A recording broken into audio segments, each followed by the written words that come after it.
Ce qui m'interpelle de nouveau ici, c'est qu'on continue à faire en fait comme on a toujours fait, tout en espérant avoir un résultat différent. Je vous ai interpellé à plusieurs reprises concernant les déséquilibres irrationnels entre la part qui est dévolue dans ce budget, donc on est autour de 800 000 € pour le paiement des salaires des membres du personnel, et finalement les moyens, ça veut dire ce qu'on va mettre réellement en place sur le terrain pour la concrétisation des projets. Aujourd'hui, avec 809 000 € au budget final, seuls 20 000 € sur 800 000, seuls 20 000 € sont utilisés pour le fonctionnement. 2,5%. Avec un tel résultat, vous prouvez par les chiffres que la cohésion sociale n'est pas votre priorité à Moucron. Et ce n'est pas moi qui le dis, c'est vos chiffres qui le disent. C'est absolument terrible. C'est terrible parce que derrière ces chiffres, eh bien, il y a des personnes, il y a des attentes, il y a des espoirs et il y a même du désespoir. Je trouve cela particulièrement indécent lorsqu'on connaît la charge de travail qui pèse sur les épaules des milieux associatifs, qui multiplient les actions pour pouvoir atteindre leur mission. Je le répète, ces associations partenaires, elles touchent environ 5 000 € pour leur action.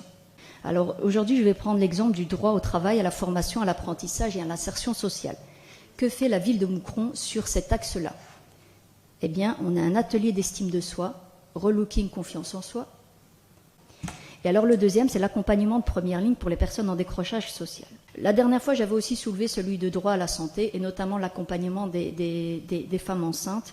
Ça aussi, ça a été suivi d'aucun effet. Alors, je réitère ici ma demande, que j'ai déjà fait à plusieurs reprises, de soutenir les écoles de devoir. Et aujourd'hui, qu'est-ce qu'on a? On a Dautigny, la prairie, mais donc forcément qui fonctionne avec son environnement, donc avec essentiellement des enfants et des jeunes de Dautigny. Et à côté de ça, vous avez Studicar. Il y a des dizaines d'enfants à qui on refuse du soutien scolaire, faute de moyens. Je ne sais pas si j'irai jusqu'à vous faire l'affront qu'en attendant, vous accordez toujours 3 équivalents temps plein à Saint-Dominique-Savio qui ne fait pas du soutien scolaire. Mais en attendant, Moucron reste dans les derniers de la classe, dans le classement en termes de plan de cohésion sociale. Donc pour rappel, nous sommes 233e sur 250 communes. Le plan de cohésion n'est qu'une petite partie. À côté de ça, il faut ajouter tout le budget des affaires sociales et de la santé et tout le budget du CPS et de toutes nos associations pour lesquelles nous reversons aussi une certaine somme d'argent pour leur donner la possibilité d'effectuer leur travail social.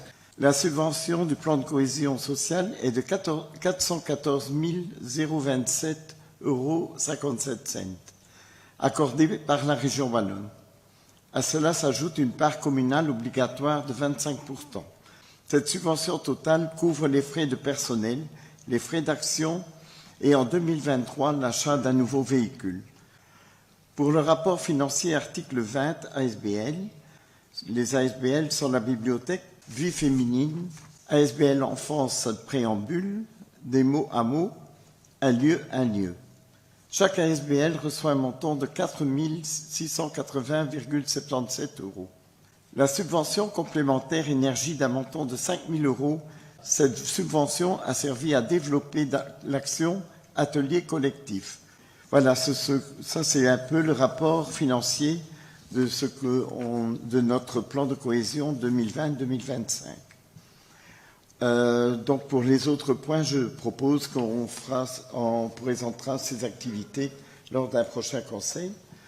Et les deux questions, donc sur les frais de personnel qui ont augmenté entre le budget initial et le budget final, et le soutien aux écoles de devoir. Je suppose que pour le personnel, c'est l'index. On n'a pas eu d'augmentation au niveau de l'école des devoirs. Espérons que ça viendra. Merci. Transition climatique, éducation, inclusion, sécurité sociale, sensibilité écologique, solidarité.